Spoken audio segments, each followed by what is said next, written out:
जय श्री राम दोस्तों, आप देख रहे हैं YouTube चैनल ज्ञान स्टार प्लस।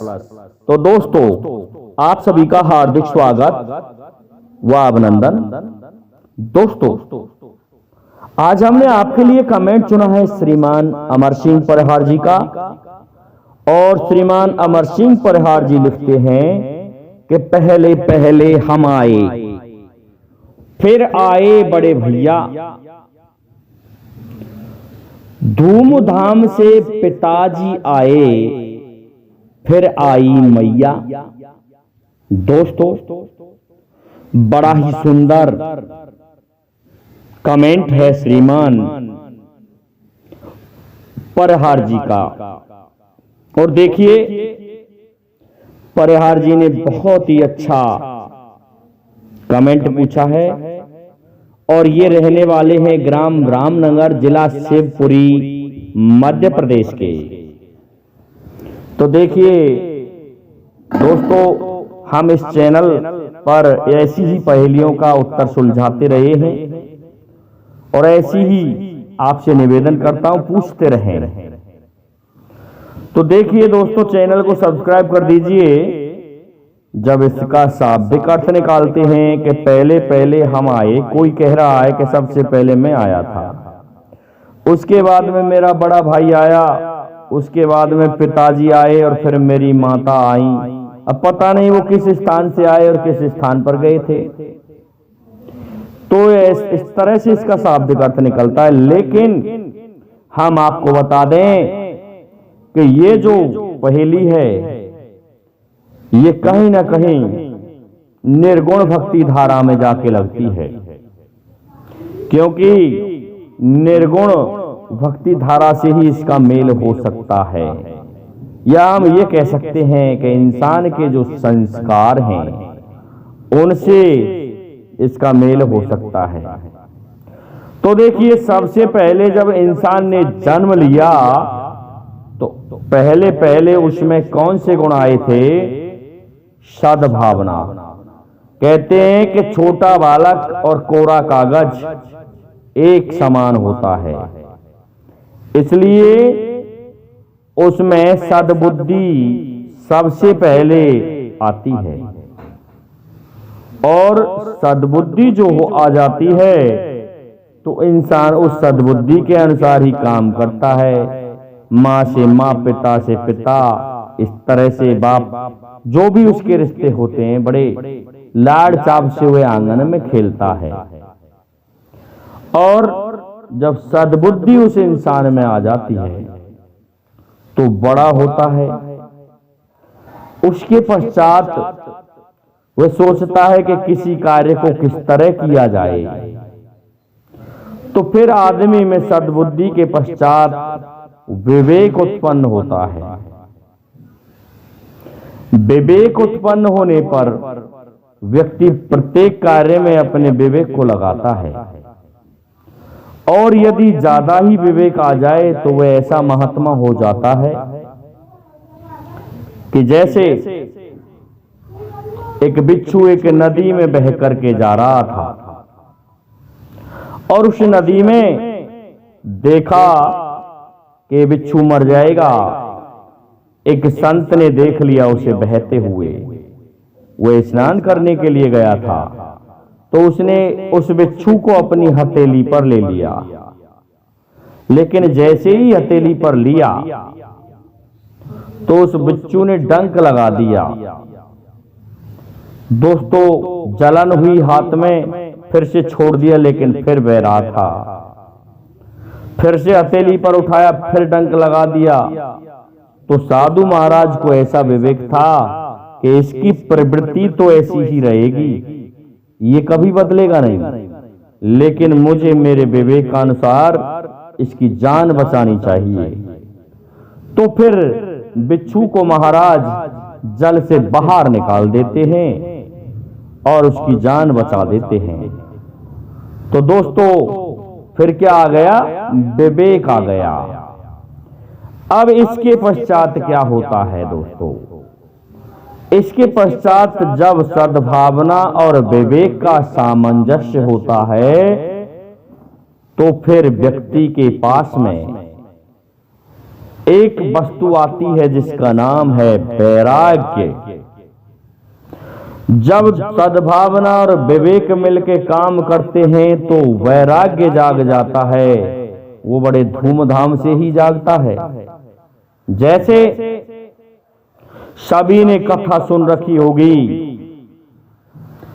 कि महाराज भर्तृहरि राज में लिप्त थे, पिंगला के प्रेम में आसक्त थे, लेकिन जब उनको ये पता चला कि तू किसके लिए राज कर रहा है और तेरी पत्नी तो इतनी बदकार है कि वह अश्वपाल जैसे से प्रेम करती है, तो उसका वैराग्य जाग जाता है। और वैराग्य जागता है उससे पहले इतना क्लेश खड़ा करते हैं महाराज भर्तृहरि, इतना झगड़ा खड़ा करते हैं कि जिसकी गूंज संपूर्ण भारतवर्ष में फैल गई। और तो और इतिहास के पन्नों में लिख दी गई कि महाराज भर्तृहरि के साथ यह घटना घटित हुई थी जिसके कारण उनका वैराग्य जाग गया। तो दोस्तों, जब वैराग्य जाग गया उस घटना से, तो वैराग्य बड़े धूमधाम से आता है। कोई ऐसे ही वैराग्य धारण नहीं कर लिया जाता। सोचे कोई कि मैं वैराग्य धारण कर लूं, 10 दिन के लिए वैराग्य धारण कर लिया और उसके पश्चात फिर से वापस उसी ग्रस्त में या फिर जहां कहीं रह रहे हैं, वैराग्य धर्म की साधना तो हो नहीं रही है, लेकिन कहते हैं कि उस गांव में कोई ना कोई ऐसी उद्दंडता जरूर कर देते हैं, उस सिटी में, उस शहर में, उस मंदिर पर, जिस उद्दंडता के कारण यदि वो भाग जाते हैं तो ठीक है, नहीं तो पिटने का नंबर भी आता है। तो वैराग्य जब आता है तो वह पिता है। अब देखिए दोस्तों, पहले पहले हम आ गए, अर्थात सद्गुण आ गए, और फिर आए बड़े भैया अर्थात सद्गुणों से उसमें विवेक आ गया। और उस विवेक और जब सद्भावना सद्गुणों का मेल हुआ तो वैराग्य जाग गया। और जब वैराग्य जाग गया तो अंत में मैया आ गई। अब मैया किसको कहा गया है दोस्तों? किसी भी चैनल वाले ने नहीं बताया होगा मैया कौन थी इस पहेली में। यदि किसी भाई ने इसका जवाब पहले दिया भी हो तो नहीं बताया होगा। तो मैया आ गई अर्थात प्रभु नाम की भक्ति। भक्ति को मैया कहा गया है क्यों? भक्ति ऐसी मां है, जिसने भी भक्ति की है तो उसको शक्ति मिली है। जैसे मां अपने बच्चे का ध्यान रखती है, इसी तरह से भक्ति ध्यान रखती है। बच्चा गिरा तो खट से उठा लिया मां ने हाथ पकड़ के, और थोड़ी भी चोट आई तो खट से गोदी में उठा लिया। यही काम भक्ति का है। जब भक्ति प्रभु की कर रहे हैं तो वही तो मैया है।